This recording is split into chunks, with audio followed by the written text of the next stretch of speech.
parādīšu, kāda izskatās Saeimas ērnīca, kas īstenībā no tās ir palicis pārējiem iekšā. Nu, jā, labdien.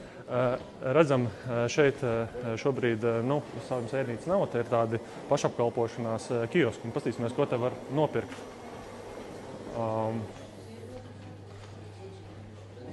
Šeit var dabūt salātus, dažādus sildāmos ēdienus, uzkodas, dzērieni. Paņemsim kādu šokolādes batoniņu. Bija kaut kur Latvijā ražot šokolādes batoniņu. Šeit ir arī sviestmaizes. Man ļoti garšo skrīveru saldumi. Šeit ir tāda kase. Šeit mēs varam samaksāt par šiem te. Redziet, te ir jānoskenē. Jā. Šeit ir skrīveru saldumi, tos mēs tūlīt samaksāsim.